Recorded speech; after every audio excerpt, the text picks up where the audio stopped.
Hello, beautiful people. Hope everybody's had a great week. I just want to give you guys a big shout out. Say thank you very much for paying attention, listening, watching, all the feedback you guys give me. I really appreciate the support. You guys are awesome. So thank you very much.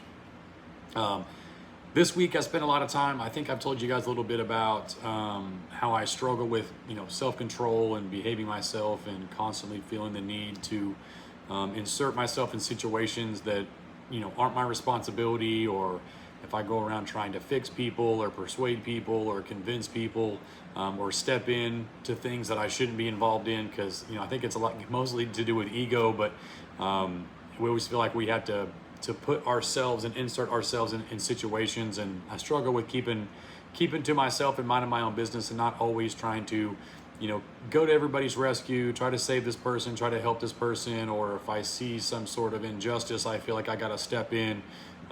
So I struggle with, like I said, kind of staying in my lane and minding my own business. And whenever you're struggling with something, a lot of times that thing will present itself, and it's sort of a test to see how far you've really come. And today I was before work, I have a cigar and a coffee and just kind of gather my thoughts and prepare for the day and all that. And I was having my cigar today, and my morning cigar I have outside in front of our furniture store, and before we're open. And there's a parking lot right in front. Of course, it's retail store, so there's a parking lot in front, and it's there's a restaurant next door. There's a hair salon next door. So the traffic on weekend mornings is pretty hectic. So there's a lot of traffic there in the morning, and there was a car parked not too far from where I was standing. But anyway, I was just like I said, minding my own business, having my cigar, having my coffee, doing my thing. And I thought I heard something hit the ground. So I kind of, I don't know if I was on my phone, but I looked up, I looked around, didn't see anything. I just, maybe I'm hearing things, okay? And but that's when I noticed the car that was not too far from me was running, and there was some, one, two people inside. I didn't know, but there was people inside. And then so I just going back to my phone or whatever it is I was doing, and I don't know, about a minute or so later, I hear something hit the ground, and this time I know I hear something hit the ground, and it gets my attention. I look up, and the car that's not too far from me, there's a lady in the passenger seat in the front. She's throwing stuff out the window on the ground, and immediately my blood starts boiling. Like I cannot stand it. It is one of my biggest pet peeves when people litter. It drives me absolutely insane, berserk, like nuts.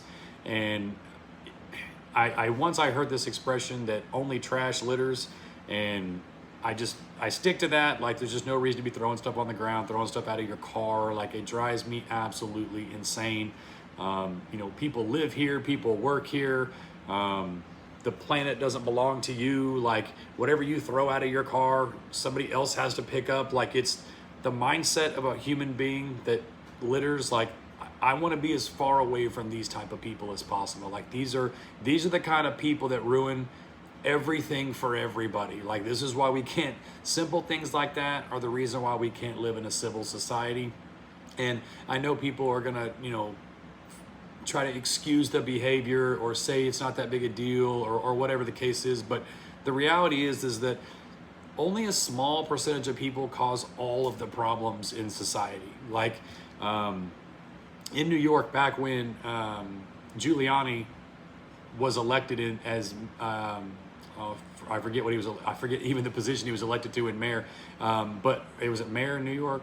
I don't remember now, but it's been a long time when I was young. But there's a book called Broken Windows about how, I think that's what it's called. I have to double check. I think it's called Broken Windows. But the book is about how the city of New York was just riddled with petty crime.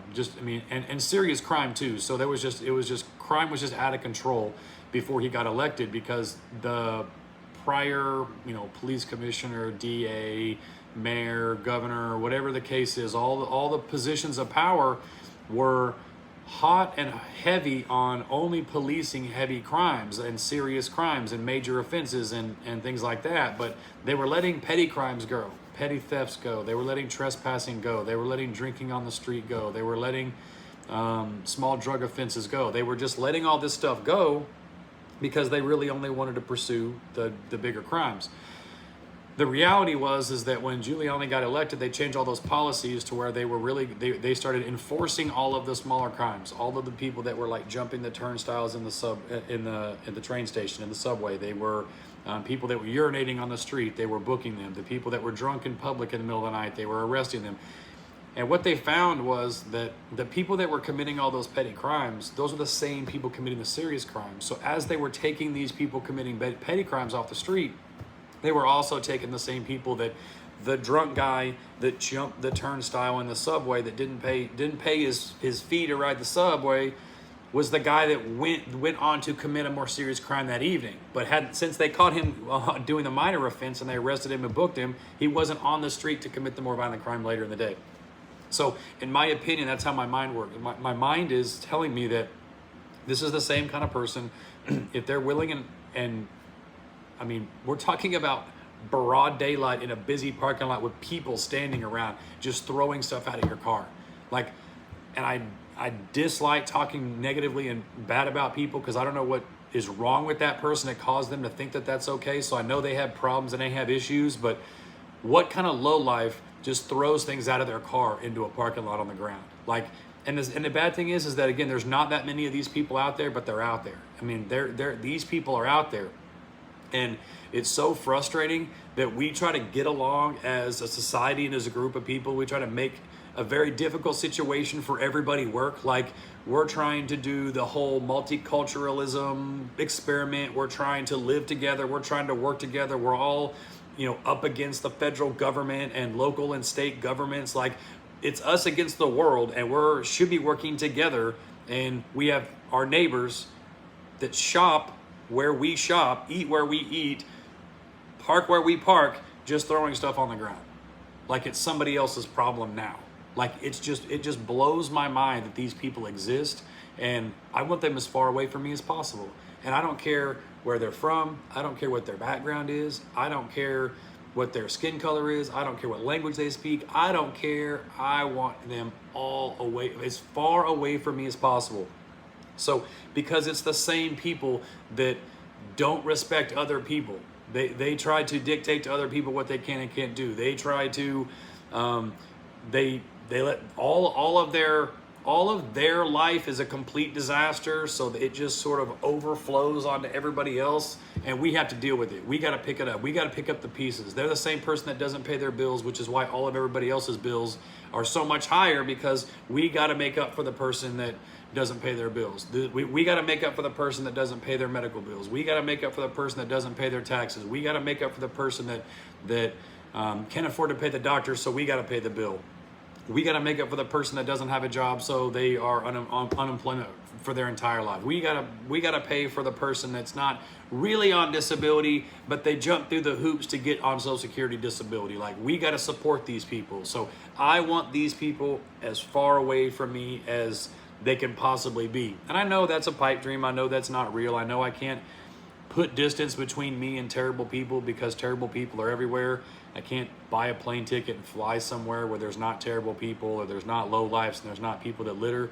But man, it is really frustrating that these people have so much, that they're so used to being, like I said, trash. They're so used to being trash. They're so used to being garbage that they have no shame anymore. And shame is a powerful societal tool. Shame used to mean people would be shamed for bad behavior. They would be shamed for committing crime. They would be shamed. Like, that's a powerful tool to keep people to behave, to keep them in order, to keep things civil, to keep things clean and organized. People are just shameless now. There's a whole group of people out here that are completely shameless about their behavior. The way they live their life, the way they litter, the way they take care of themselves, the way they do not care about anybody or anything. They're completely shameless. They're completely desensitized to shame, because there's people that are just telling them that it's okay, you'll be your best self, and then on top of the be your best self group of people, and it's okay, and here's how you work the system, and here's how you take advantage of everything, and how to work everybody over so you don't have to actually do anything. On top of that, that's on the micro level. On the macro level, you have a whole generation, multiple generations at this point, of people being taught from the time they're, in diapers that they're just a speck of space dust, an accidental, piece of space dust that just happens to be here. Everything's futile. There was no beginning. There was no end. This is just some big rock circling through space by accident. Just billions of years of us turning from nothing to something, into a rock, into a planet, into water, into a into an organism, into a fish, into a land walking creature, lizard, into monkeys, into humans. Like, people actually believe that. They've been told that since they were 2. So of course, why would they think littering's a big deal? Nothing matters. Nothing's important. None of this is important. None of this matters. What we say doesn't matter. What we do doesn't matter. Everything's futile. So when you put all these factors together, you people have no shame whatsoever. They're just told that nothing matters. Their neighbors don't matter. The parking lot doesn't matter. This car they drive doesn't matter.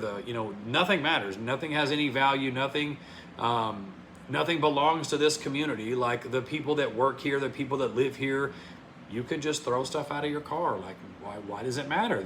Nothing has a point. Nothing has a point. As long as it's no longer whatever was in her lap that she threw out the window, well, it's no longer her problem. It's not in her lap anymore. Whatever it was, it's on the floor. It's out of sight, out of mind. It's done. You can just move on to the next thing in her life. So, and then being told that their whole life, nothing matters. Literally nothing matters. No matter what you say, what you do, it's all futile.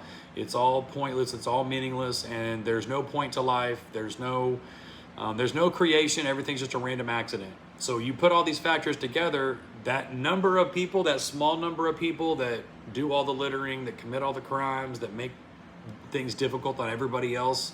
And you know the saying from when you were a kid, this is why we can't have nice things. Yeah, there's a small group of people that the reason why we can't have nice things, and that number's gonna keep continuing to grow. That percentage of people is gonna continue to grow and get worse. And it's gonna be harder and harder to have a civil society where, again, everybody fights the same battles every single day to make things work.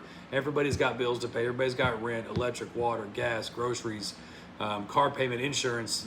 Everybody's got these battles and these struggles. And here we are, we got a small percentage of people making it hard on everybody else. So it's just bizarre to me that these people exist. Like, it's shocking. It blows my mind that there's people out here that just throw stuff out of their car. I cannot get my head around it. And like I said, whenever I saw that today and I heard it, I mean, immediately my blood started boiling. So again, when this happened, I knew that this was some sort of test. Like, this is some sort of, how am I going to respond? And the other side of that is not necessarily how am I going to respond, is if I'm going to respond. Instead of me just reacting like I would have probably 6, 8, 10 years ago, I probably would have reacted very immaturely, very aggressively, and I did not do that immediately. I thought about what action I was going to take, if I was going to take any action at all. And and the whole time I'm just, like I said, I'm having my cigar, having my coffee, but I'm like stewing. Like, I'm angry. I'm angry. And I know that's my fault. That's on me. This person didn't make me angry. I chose to get angry. That's how my mind works. So this person littering didn't make me angry. Anger is a choice, and that's a choice that I'm wired myself to make. When something that I don't like happens, I get angry. So I'm over here getting angry, and I think we've had this, I think I've said this before, that anger is the punishment we give ourselves for somebody else's mistake. So this person made a mistake and I'm angry, so I'm punishing myself for this person littering. So that tells you how stupid it is that I get angry. Okay, so I'm aware of it, and again, it's something I'm working on. So while I'm over here trying not to be angry, I'm thinking to myself, what am I going to do, and am I going to do anything about this at all? Am I just gonna, am I just gonna let this go? Am I gonna say something? Am I gonna do something? So a couple minutes goes by and it seems like an eternity to me. It seems like an eternity. Okay, so finally I just can't take it anymore. Like, I'm just ready to explode. So I decide, I didn't just react, I decided that I was gonna go over there, pick the stuff up off the ground, and then if anything got said at all, it was gonna be polite, to the point, and then I was just gonna walk away. Okay, so I walk, this is probably, I don't know, 30 or 40 feet, something like that. I walk 30 or 40 feet, and I have to walk to the passenger side of the car because the driver's side of the car is facing me. So I walk around I walk through the parking lot around the front of the car, and this is when I realized it's a woman. I didn't realize it was a woman before. I just knew there was somebody in the car on the passenger side. So I realized I bend down and I pick up what is essentially a spray perfume bottle that's mostly empty. And it was like a plastic, I don't even know, not perfume, but whatever that spray women use, like, I don't know. I guess it's perfume, but a plastic bottle. It wasn't a glass bottle. It was a plastic bottle that was mostly empty, and a hairbrush. A hairbrush. Just threw it out of the car onto the ground. So I pick it up. I look at her. I said, "I'm going to throw this away for you." And she just stared at me like I was an insane person. Like she's looking at me like I'm crazy. And I guess I am. I guess I am crazy. I'm picking up somebody else's trash. Why? What am I doing? What kind of psychopath am I to, again, insert myself in somebody else's issue and somebody's problem? Like, maybe I should have just waited for her to leave, and maybe I should have picked it up after they were gone. I don't know. But this person's looking at me like I've lost my mind because I'm over there picking up the trash that she threw out the window. But I didn't act hostile. I didn't scream. I didn't yell. I didn't touch nobody. I didn't put my hands on their car. I didn't confront anybody. I just said, "Hey, I'm going to throw this away for you." And then I walked away and I threw it away. So I don't know what the point of that story is other than I feel like I won.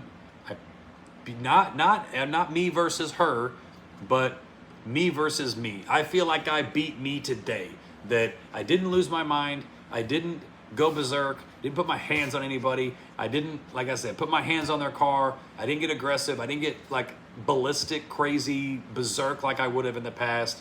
I was calm. I was polite.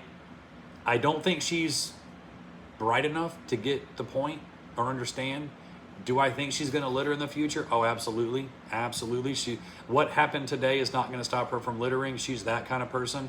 She'll probably never change. I feel bad for her. Like I really do. Like I have sympathy for her. Like that's how little she thinks of herself and the world and things around her and the way things can be or should be and can look, that we can actually have nice things. And this is where we all live. This is where we all park. This is where we eat. This is where we get our hair done. Like, this is our space, So I feel bad for her. So I threw her trash away.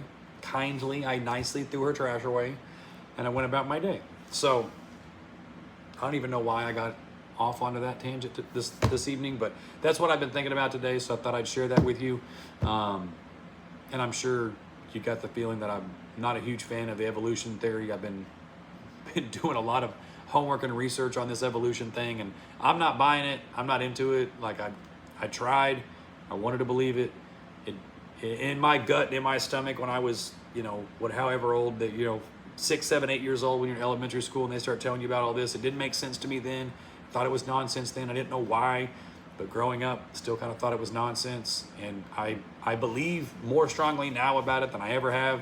Like, evolution to me is nonsense. So, yeah, I know that's probably a crazy thing to say, but to me, it's just nonsense. Like, it's crazy talk. It really, really is crazy talk. Billions and billions of years and, rocks and water and lizards and, monkeys. Like, I mean, it's really bizarre. It's really bizarre. So, and it's a shame because, like I said, it really convinces people that there is no meaning to this. There's no purpose to this.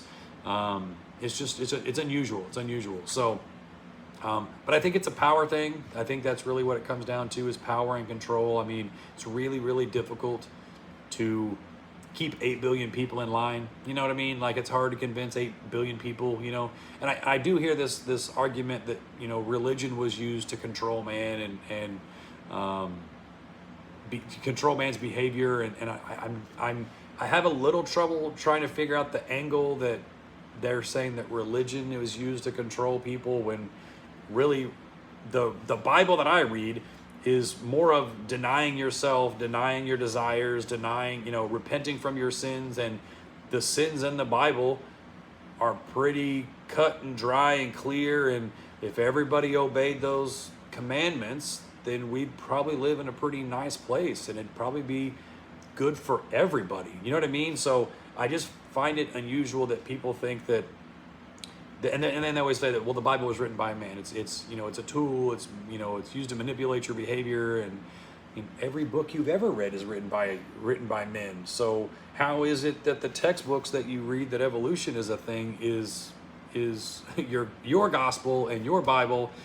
That book is written by a man also. So I guess, I don't know. I'm not.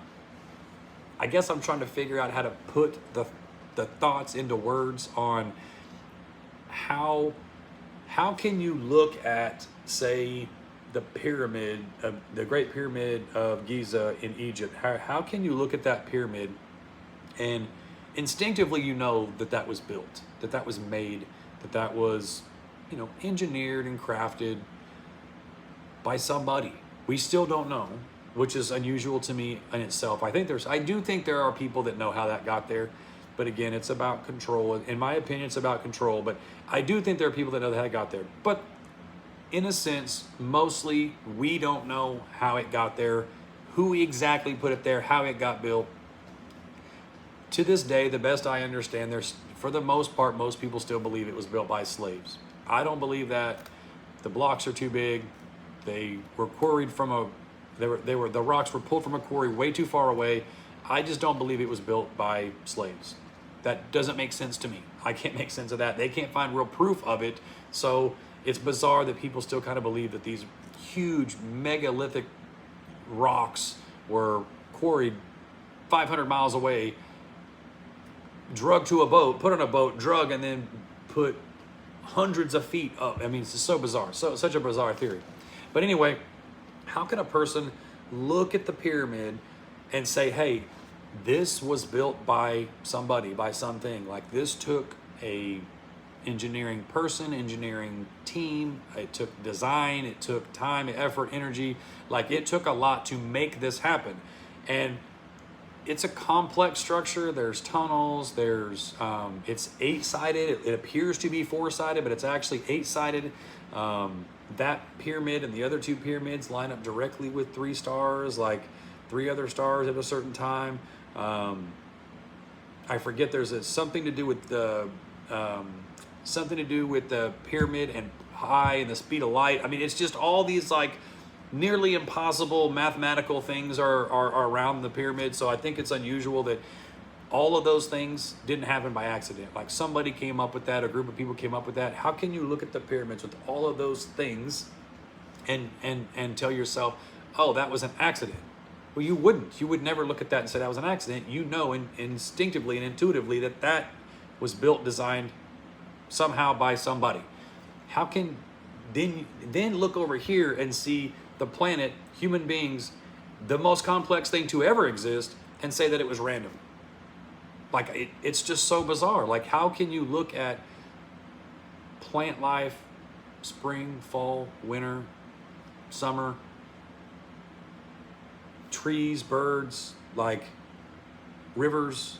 Like, how can you look at all of this perfect ecosystem, this perfection that we live in that lets us exist?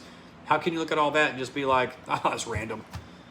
Something that's so much more complex. So, I mean, so much more complex than the pyramids could ever be.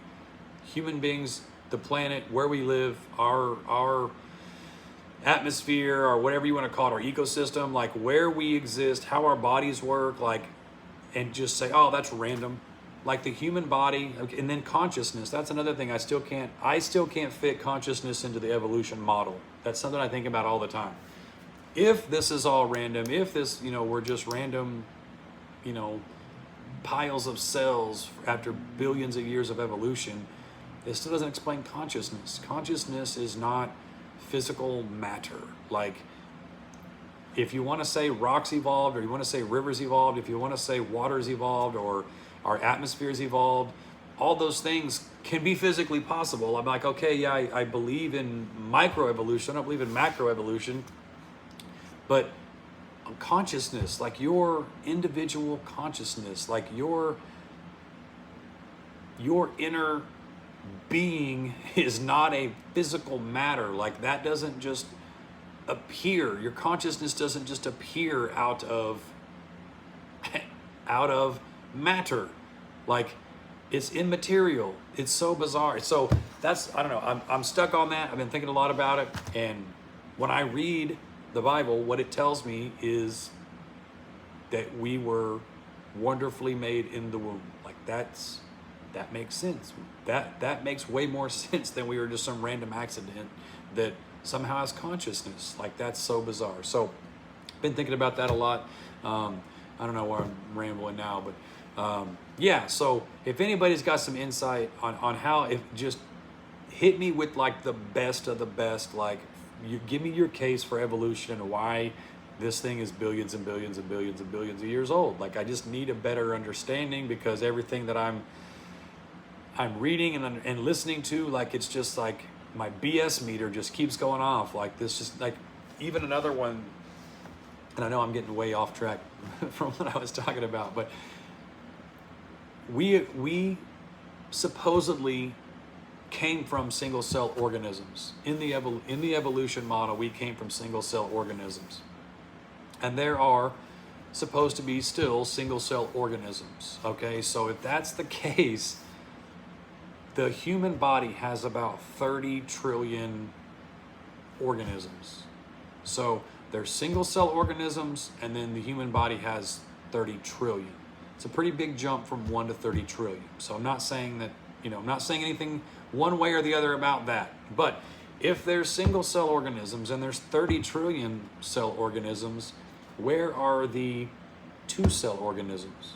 Where are the 3 cell organisms? Like, where are these things at? What is that? Where are those things?